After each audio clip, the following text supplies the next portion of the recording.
ನೋಡಿ ಹಿಂದೆ ಒಂದು ಪ್ರಯತ್ನ ಮಾಡಿದ್ರು, ಅದು ವಿಫಲ ಆದ ನಂತರ ಇವತ್ತು ಮೇಲಿನವರು ರಿಜೆಕ್ಟ್ ಮಾಡಿದ ನಂತರ ಮೊನ್ನೆ ಪ್ರಹ್ಲಾದ್ ಜೋಶಿ ಅವರು ಒಂದು ಹೇಳಿಕೆ ಕೊಟ್ಟರು, ಯಾವುದೇ ಪರಿಸ್ಥಿತಿಯಲ್ಲಿ ಕಾಂಗ್ರೆಸ್ನಿಂದ ಬರೋ ಯಾವುದೇ ಗುಂಪಿಗೂ ಭಾರತೀಯ ಜನತಾ ಪಾರ್ಟಿ ಬೆಂಬಲವಾಗಲಿ ಕೂಡಿ ಸರ್ಕಾರ ಆಗಲಿ ಮಾಡೋದಿಲ್ಲ ಅಂತೇಳಿ ಏನು ಪ್ರಹ್ಲಾದ್ ಜೋಶಿ ಅವರು ಹೇಳಿಕೆ ಕೊಟ್ಟರು, ಅದು ಅಮಿತ್ ಶಾ ಅವರ ಒಂದು ಡೈರೆಕ್ಷನ್ ಪ್ರಕಾರ ಅವರು ಕೊಟ್ಟಿದ್ದಾರೆ.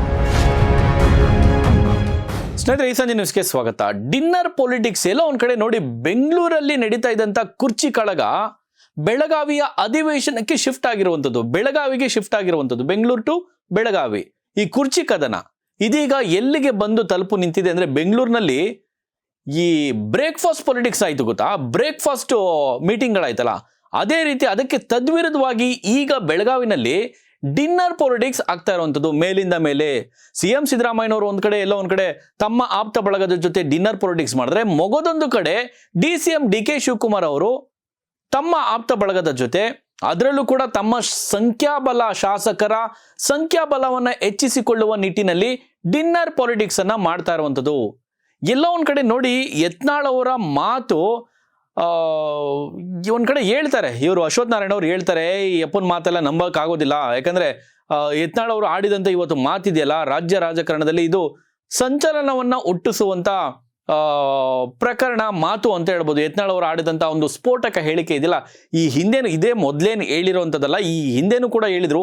ಬಟ್ ಈಗ ನಡೀತಾ ಇರುವಂತ ಬೆಳಗಾವಿಯ ಈ ಒಂದು ಡಿನ್ನರ್ ಪೊಲಿಟಿಕ್ಸ್ ನ ನಡುವೆ ಯತ್ನಾಳ್ ಅವರು ಹೇಳಿರುವಂತ ಈ ಮಾತು ಕೂಡ ಮಹತ್ವವನ್ನ ತೆಗೆದುಕೊಳ್ಳುತ್ತೆ. ಮಹತ್ವ ಒಂದ್ ರೀತಿ ರಾಜ್ಯ ರಾಜಕೀಯದಲ್ಲಿ ಮಹತ್ವದ ತೀರ್ವನ್ನ ಪಡೆದುಕೊಳ್ಳುವಂತ ಹೇಳಿಕೆ ಇದಾಗಿದೆ. ಇವ್ರ ಮಾತಿನಲ್ಲಿ ಅಶ್ವಥ್ ನಾರಾಯಣ ಅವರು ಹೇಳಿದಾಗೆ ಸುಳ್ಳಿದೆ ಅಂತ ನಮ್ಗೆ ಅನ್ಸೋದಿಲ್ಲ. ಅಶ್ವಥ್ ನಾರಾಯಣ ಅವರು ಸಾರಾಸಗಟಾಗಿ ಅದನ್ನ ತಳ್ಳಿ ಹಾಕಿದ್ರು, ಯತ್ನಾಳ್ ಅವರು ಹೇಳಿದಂತ ಮಾತು.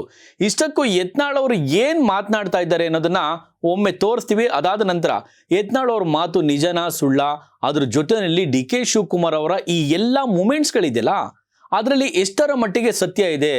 ಯತ್ನಾಳ್ ಅವರು ಹೇಳ್ತಾ ಇರುವಂಥದ್ದು, ಅಮಿತ್ ಶಾ ಅವರ ಭೇಟಿ ದೆಹಲಿನಲ್ಲಿ BY ವಿಜೇಂದ್ರ ಅವರು ಜೊತೆ DK ಶಿವಕುಮಾರ್ ಅವರ ನಡುವೆ ಒನ್ ಆದಂತ ಅವತ್ತಿನ ಚರ್ಚೆ, ಅದಕ್ಕೆ ರಿಯಾಕ್ಷನ್ ಏನ್ ಕೊಟ್ರು ಪ್ರಹ್ಲಾದ್ ಜೋಶಿ ಅವರ ಆದಿಯಾಗಿ ಅಮಿತ್ ಶಾ ಅವರು ಪ್ರಹ್ಲಾದ್ ಜೋಶಿ ಅವರಿಗೆ ಕೊಟ್ಟಂತ ಆ ಒಂದು ಸೂಚನೆ ಏನು, ಈ ಎಲ್ಲದರ ಕುರಿತಾಗಿ ಕಂಪ್ಲೀಟ್ ಮಾಹಿತಿ ತಿಳಿಸ್ಕೊಡ್ತೀವಿ. ಅದಕ್ಕೂ ಮುಂಚೆ ಈ ಯತ್ನಾಳ್ ಅವರು ಹೇಳಿರುವಂತ ಈ ಒಂದು ಮಾತನ್ನ, ಆ ವಿಡಿಯೋವನ್ನು ಒಮ್ಮೆ ತೋರಿಸ್ತೀವಿ, ನೋಡ್ಕೊಂಬನ್ನಿ. ಅದು ನೋಡಿ ಹಿಂದೆ ಒಂದು ಪ್ರಯತ್ನ ಮಾಡಿದ್ರು, ಅದು ವಿಫಲ ಆದ ನಂತರ ಇವತ್ತು ಮೇಲಿನವರು ರಿಜೆಕ್ಟ್ ಮಾಡಿದ ನಂತರ ಮೊನ್ನೆ ಪ್ರಹ್ಲಾದ್ ಜೋಶಿ ಅವರು ಒಂದು ಹೇಳಿಕೆ ಕೊಟ್ಟರು, ಯಾವುದೇ ಪರಿಸ್ಥಿತಿಯಲ್ಲಿ ಕಾಂಗ್ರೆಸ್ನಿಂದ ಬರೋ ಯಾವುದೇ ಗುಂಪಿಗೂ ಭಾರತೀಯ ಜನತಾ ಪಾರ್ಟಿ ಬೆಂಬಲವಾಗಲಿ ಕೂಡಿ ಸರ್ಕಾರ ಆಗಲಿ ಮಾಡೋದಿಲ್ಲ ಅಂತೇಳಿ ಏನು ಪ್ರಹ್ಲಾದ್ ಜೋಶಿ ಅವರು ಹೇಳಿಕೆ ಕೊಟ್ಟರು, ಅದು ಅಮಿತ್ ಶಾ ಅವರ ಒಂದು ಡೈರೆಕ್ಷನ್ ಪ್ರಕಾರ ಅವರು ಕೊಟ್ಟಿದ್ದಾರೆ.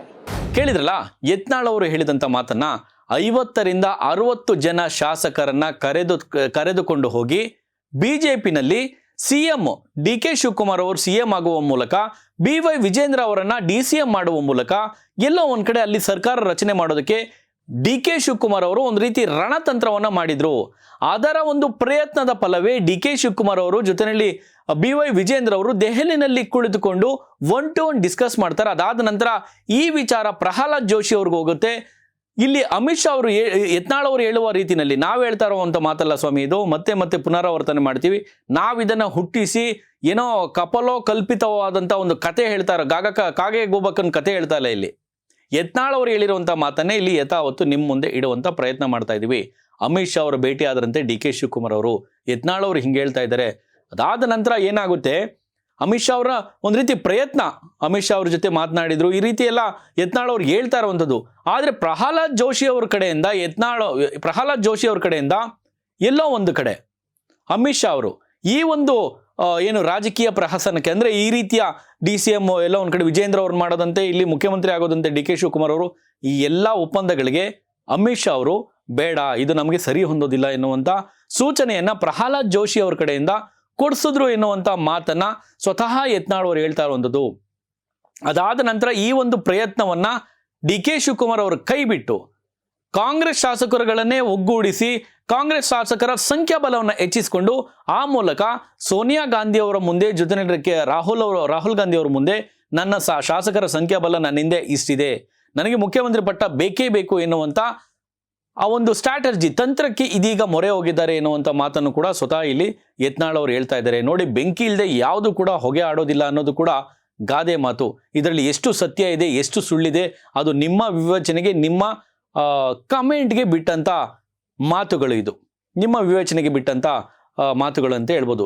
ಇನ್ನು ಪ್ರಹ್ಲಾದ್ ಜೋಶಿ ಅವರು ಬೇಡ, ಅಮಿತ್ ಶಾ ಅವರು ಹೇಳಿದ್ರಂತೆ, ಸೂಚನೆ ಕೊಟ್ಟರಂತೆ, ಬೇಡ ಇದೆಲ್ಲ ನಮ್ಗೆ ಸರಿ ಹೊಂದೋದಿಲ್ಲ, ಬೇಡ ಅಂತ ಹೇಳಿ ಅಮಿತ್ ಶಾ ಅವರು ಪ್ರಹ್ಲಾದ್ ಜೋಶಿ ಅವ್ರ ಮೂಲಕ ಹೇಳಿದ ನಂತರ ಡಿ ಕೆ ಶಿವಕುಮಾರ್ ಬೇರೆ ಒಂದು ತಂತ್ರಗಾರಿಕೆಯನ್ನು ಹೇಳಿದ್ರು. ಆ ತಂತ್ರಗಾರಿಕೆನೇ ಕಾಂಗ್ರೆಸ್ನಲ್ಲಿ ಇರುವಂಥ ಎಲ್ಲ ಶಾಸಕರುಗಳನ್ನ ಒಗ್ಗೂಡಿಸಿ ಶಕ್ತಿ ಪ್ರದರ್ಶನ. ನಾನು ಹಿಂದೆ ಹೇಳಿದ್ರಲ್ಲ ಒಂದ್ಸಲ CM ಅವರು ದೆಹಲಿನಲ್ಲಿ, ಡಿ ಕೆ ಶಿವಕುಮಾರ್ ಅವರಿಗೆ ಶಾಸಕರ ಸಂಖ್ಯಾಬಲ ಇಲ್ಲ ಅಂತೇಳಿ.